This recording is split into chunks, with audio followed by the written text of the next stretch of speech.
So here is our parts list for today's build. The big thing is one of these. This is a 50-gallon food-grade plastic drum, completely sealed at both ends. This one used to contain grape extract of some sort. It smells really awesome when you open it up. But this is going to be the tumbler for our composter. Other things we'll need is a galvanized steel pipe. That is a 1.25 inch thick pipe, and it is 4 feet long, or 48 inches. We have 3 pieces of treated 2x4s. This is stuff that's treated for outdoors, so you don't have to paint it and it won't dissolve in a couple of years. That's going to build the frame. We've got this piece of sheet metal. There's no specifications on this, just your basic piece of sheet metal. And it is going to be used to make fins inside to agitate the stuff you put inside. That's most of your parts list right there. So now into tools, things you will need. You will need a saw. It doesn't have to be this kind of saw. This is just the kind of saw I have. Any sort of circular saw, buzz saw, chop saw, miter saw, anything like that, or a hand saw if you're really brave. I used a hand saw until literally about 3 years ago. Over here we have a drill and a Sharpie. Sharpie, you need a Sharpie. Always keep Sharpies around because they're good for marking things. This is not a pretty project, so if we have a little bit of ink left on our surface, that's okay. So we need a drill, a bit that is sized to a nut and bolt that we'll show later. A hole saw. This is a 2-inch hole saw right here. This is going to be cutting the hole in the barrel for the pipe to go through. This is an important one. You can use either a Sawzall or this type of saw, which is not a scroll saw, but a jigsaw. Or I always get the two confused. The one that has the little blade that goes like this and just goes really, really fast. You need one of those. A pair of metal cutters. This is to cut the sheet metal. A riveter. If you don't have a riveter, you can use screws. That's fine. But I do have a rivet thing, so I'm going to use rivets. This is, again, to attach the fins to the inside. We have a latch, because we're going to put a door on the side of the barrel. And we got hinges for that same door. A screwdriver to put screws in. Some patio deck nails to assemble the frame for the tumbler. And I got a couple of these bolts right here that are just going to reinforce the corners of the tumbler. So this is our parts list and everything else, and we're going to start cutting and making this thing into something. All right, the first thing we got to do to the barrel is we got to drill a hole right here. That's for that pipe to go through. That's a 2-inch pipe. So we have a 2-inch hole saw right here, which is the same diameter as the pipe. So we'll be able to go right through there. I marked the center of this. It's usually got a seam line across the center. That's usually about the middle. You just have to measure across this way. So this is right in the center. I already did the other side. So you just start, hit the little pilot, and then it'll catch like that, which is kind of scary.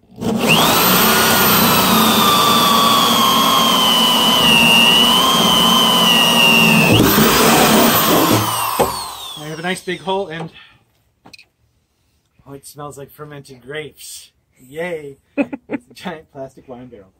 Cool. So that's the first step on the barrel. So I've taken 2 of the 8-foot 2x4s and cut it into 2 4-foot pieces. Down here at the end, we've marked off a center line right here that is 9 inches from the end to here, and it's right in the middle here, so that would be 1 3/4 inches. And we're going to drill a pilot hole right there, basically for a fulcrum point. And now we've drilled that hole right through there, and we're going to drop a bolt through it like this so that we can spread it apart, just like this. This is going to be the end that's going to hold up the pipe that goes through the barrel. So it's going to be 30 inches from here, this outside edge here, to here. Just a little bit wider than our barrel. Our barrel is 22 inches. So we want it a little bit wider than that so we have a nice stable base. What I'm going to do next is I'm going to go ahead and nail this part together right here. This is actually irrelevant. It's just there to hold that nice fulcrum point so we can get that right angle. So I'm going to go ahead and nail it together, and we'll see that in a sec. These 2 things together, these are the cross braces. The bar is going to go in between here, and the barrel is going to roll around in here. Right now we're attaching the bottom of this framework. We just put one side in. We're about to put the other side over here, and then I'm going to do some crossbars right here like this, so we have a nice solid base all the way across. Yeah, so we're going to do that, And once that's done, we'll get back to you again. We've got the frame built. Something that wasn't in the original plans was these cross bracings right here, and here, and there, and there. Without those, these side posts were really wobbly, and now they're pretty much solid as a rock. When you're putting a big thing of dirt on top of a frame, you don't want it to be wobbly, so we went ahead and reinforced that down there. So got the framer on the bottom, got the crossbars at the top. In just a second, we're going to get the barrel up there. Got the pull through the barrel, and the barrel is in place. We still need to cut the door and put the hinges and the fins inside, but this is 90%, and this is the part that Sylver's been super excited about. She's just pumped about this, so incredibly excited about this. What are you going to do, Sylver? I'm going to spin the barrel. Spin the barrel. Come on, $1. No. No, there's no dollars. 90 cents! So, the next step, of course, once you got the barrel up there and in the frame, is to go ahead and cut the door in it. This is where we're going to be putting in all our composty stuff. So we just cut a big square in it, which can be done with, that's what we use the scroll saw for, the jigsaw for. Worked quite well. And there's the piece we cut out. We're going to need that because we're going to make that into a door. That is the next step. Okay, we now have the door in place, 2 hinges at the bottom, one of these type latches at the top. Do not judge me by the unsquaredness of the hole or the lack of perfect squareness of the hardware. It's hard to do on a flexible semicircular surface. So now we got the door. Okay, next we're going to drill the aeration holes using one of these bits here, a flat bit, paddle bit sort of bit. And we're going to put about 20 holes in this. It's going to be 5 rows of 4 or 4 rows of 5, depending on my mood. But they're going to go across the sides of the barrel equally spaced in various places. That keeps the air flowing inside so that it doesn't go bad. So now we get a bunch of holes in it. We'll go ahead and rotate it. I did rows of 4, every little bit, evenly spaced. This will give us a lot of aeration for our mulching and composting. We are literally on the last step of this project, and that's where we take this sheet metal right here, and we're going to cut it into little fins, little veins that we can put on the inside to aerate things. So I'm going to make one of these out of this, and then I'll show you pictures. Hold on. So we've gone ahead and made the fins for the agitation of the stuff inside. Took the piece of sheet metal and cut it up into about 6-inch strips. Put an L-bend at the bottom and made some pilot holes in it along there. So this is going to be riveted, or if you don't have a rivet gun, screwed into the side of the barrel. So I'm going to go ahead and do that and show you how it looks when it's done. Okay, folks, we've got the last pieces in. The flappers for agitating the stuff are in place. We're going to go ahead inside the barrel and take a closer look. Here we go. We've got one little flapper there, one little flapper right over there, and one little flapper right up there. That way when we roll the barrel, it'll mix up all the stuff inside and make sure it composts properly. So there it is, the entire finished unit, and we'll be going live in just a little bit to show you exactly how to use it. So, I know Michael has already gone over his construction of our composter. So I'm just going to kind of go over real quick what you put in there. So I've got a bunch of what they call brown matter. Got a bunch of our leaves that he's mulched up for me. It's okay if you don't mulch them up, but you will get compost or really nutrient-rich soil quicker if the material's already broken down a bit, but if you don't, that's fine too. So don't worry about it. So I got the brown matter, and then we do have a bucket of some of our scraps from over the past couple weeks. Not a lot, but we have like paper towel, we have coffee grounds. This is beautiful. Look at my trash. Eggshells. I think at the bottom, yep, I've got some edamame pea pod shells, so that's some green. And since I don't have a lot of green and I have a lot of brown matter, I also have a lot of green yard stuff. If you mow your lawn, the grass clippings can be considered green, but anything that's vegetation that isn't already brown, like the leaves, or technically the paper towel is considered brown.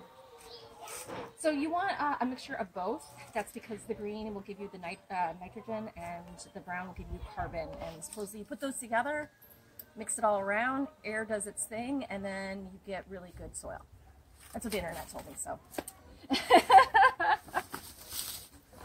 So I'm gonna put some of the matter into the compost.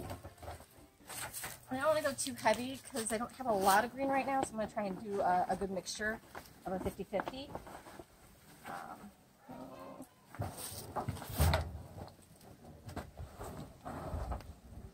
Let's see.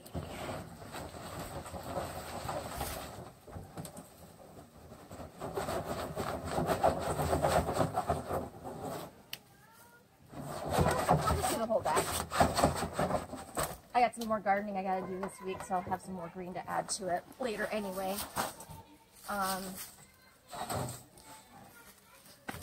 I'm just gonna dump this whole bucket in here. We're gonna keep this bucket under our sink. So you can put our kitchen scraps in. Non-meat kitchen scraps. Yes, thank you. Important not to put anything that has meat or touched meat, so anything vegetation, fruit peels, scraps of your vegetables you don't want to eat, like maybe broccoli stems if you're not into that, apple cores. Peels. Peels, yeah, things like that. But yes, no meat, because meat will attract maggots, and that's the last thing you want in here. Also, hair is really good, I've been told. So if you clean out your hairbrush, that's also good to put in there. And here's more of my green. I'm just gonna... I'm yanking out a lot of vines in our backyard, so I'm gonna have tons of this kind of stuff. I just want to cut it down just a little bit.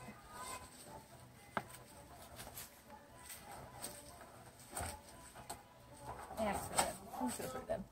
I'm not going to break it down. I will let nature do its course.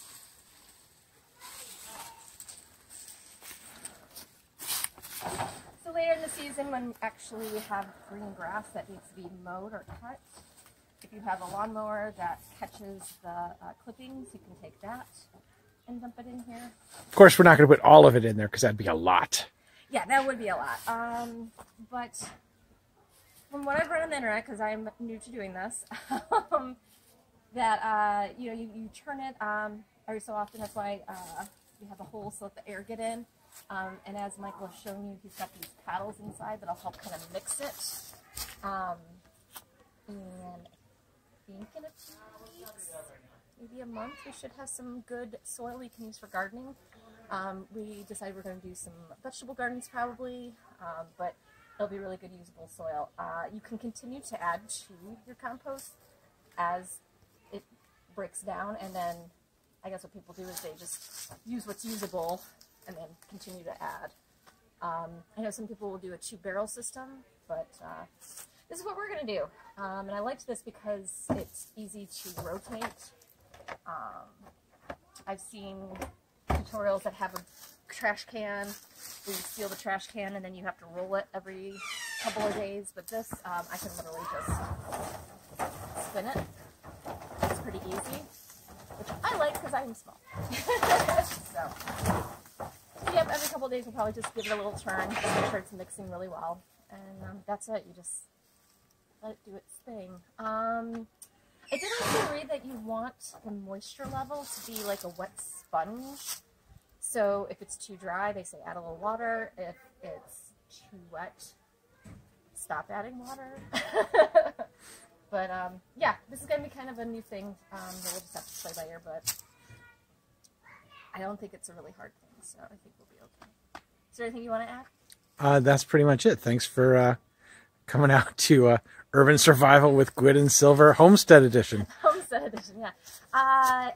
Gwyd is going to be making a rain barrel, which will probably live somewhere here because we have a nice, well, nice is a relative term.